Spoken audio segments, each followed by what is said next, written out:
भगवान विष्णु और एक सच्चे भक्त की कहानी। एक गांव में भोला नाम का एक गरीब ब्राह्मण रहता था। उसे शास्त्रों का बहुत ज्ञान था। उसके पास गांव का कोई व्यक्ति कुछ पूछने आता था तो वह उसकी परेशानी का उपाय बता देता था।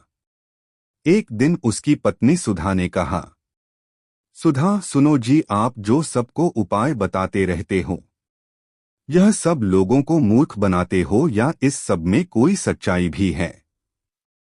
भोला, तुम मेरी धर्म पत्नी होकर मेरी शिक्षा पर प्रश्न चिन्ह लगा रही हो। मेरी बात कभी झूठी नहीं होती। सुधा, तो फिर अपने लिए कोई उपाय क्यों नहीं करते? तुम्हें दिखाई नहीं दे रहा हम कितने गरीब हैं?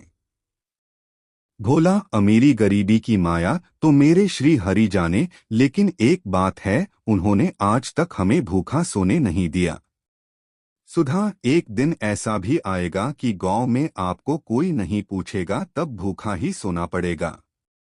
इसी तरह भोला भगवान विष्णु की भक्ति में लीन रहकर गुजर बसर कर रहा था।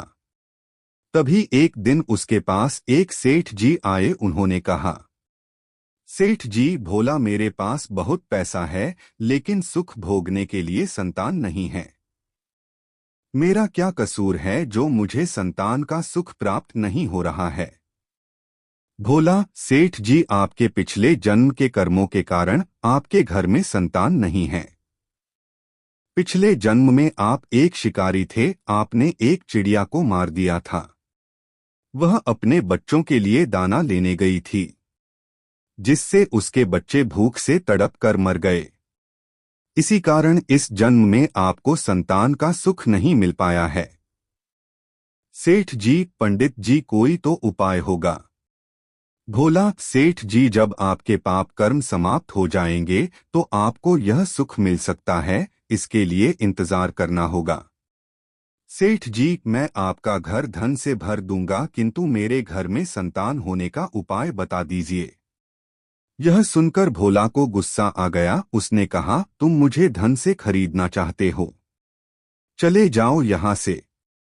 उसके जाने के बाद सुधा ने कहा, सुधा, जब वह सेठ धन देने को तैयार था तो तुम्हें क्या हो गया था? उसे उल्टा सीधा कुछ भी उपाय बता देते। भोला, श्री हरि विष्णु का भक्त हूँ, झूठ बोलकर पाप की कमाई नहीं कर सकता। यदि तुम्हें मेरे साथ रहना है तो रहो, नहीं तो चली जाओ यहाँ से। यह सुनकर सुधा को बहुत गुस्सा आया, लेकिन वह कुछ नहीं बोली और चुपचाप अपने घर के कामों में लग गई। जिस दिन से वे सेठ जी गए, उस दिन से गांव वालों ने भोला के पास आना बंद कर दिया, क्योंकि सेठ जी ने पूरे गांव में जाकर कहा कि वह तो लोगों मूर्ख बनाकर पैसा ठगता है।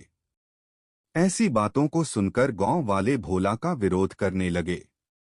कुछ समय के बाद भोला और सुधा की भूखे मरने की नौबत आ गई।